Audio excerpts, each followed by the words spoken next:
Deuteronomy 29. These are the words of the covenant that the Lord commanded Moses to make with the Israelites in the land of Moab, in addition to the covenant that he had made with them in Horeb. Moses summoned all Israel and said to them, You have seen all that the Lord did before your eyes in the land of Egypt, to Pharaoh and to all his servants and to all his land, the great trials that your eyes saw, the signs, and those great wonders. But to this day the Lord has not given you a mind to understand, or eyes to see, or ears to hear. I have led you 40 years in the wilderness.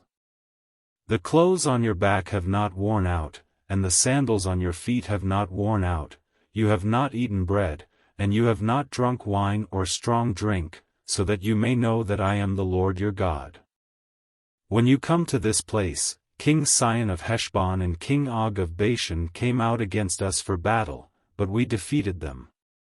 We took their land and gave it as an inheritance to the Reubenites, the Gadites, and the half-tribe of Manasseh. Therefore diligently observe the words of this covenant, in order that you may succeed in everything that you do. You stand assembled today, all of you, before the Lord your God, the leaders of your tribes, your elders, and your officials, all the men of Israel, your children, your women, and the aliens who are in your camp, both those who cut your wood and those who draw your water.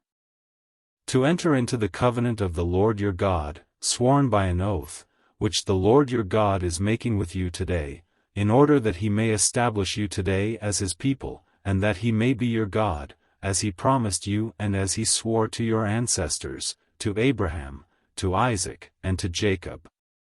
I am making this covenant, sworn by an oath, not only with you who stand here with us today before the Lord our God but also with those who are not here with us today.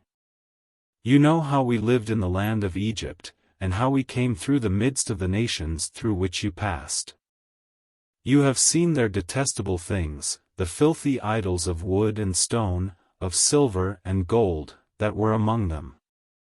It may be that there is among you a man or woman, or a family or tribe, whose heart is already turning away from the Lord our God to serve the gods of those nations. It may be that there is among you a root sprouting poisonous and bitter growth. All who hear the words of this oath and bless themselves, thinking in their hearts, we are safe even though we go our own stubborn ways. Thus bringing disaster on moist and dry alike. The Lord will be unwilling to pardon them, for the Lord's anger and passion will smoke against them. All the curses written in this book will descend on them, and the Lord will blot out their names from under heaven.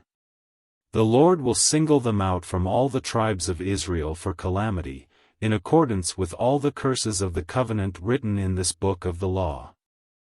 The next generation, your children who rise up after you, as well as the foreigner who comes from a distant country, will see the devastation of that land and the affliction with which the Lord has afflicted it.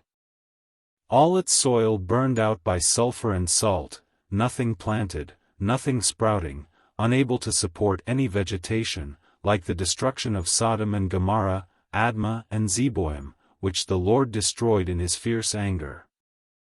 They and indeed all the nations will wonder, why has the Lord done thus to this land? What caused this great display of anger? They will conclude, it is because they abandoned the covenant of the Lord, the God of their ancestors, which he made with them when he brought them out of the land of Egypt.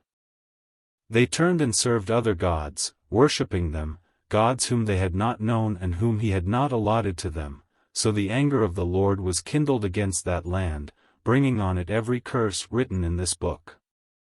The Lord uprooted them from their land in anger, fury, and great wrath, and cast them into another land, as is now the case.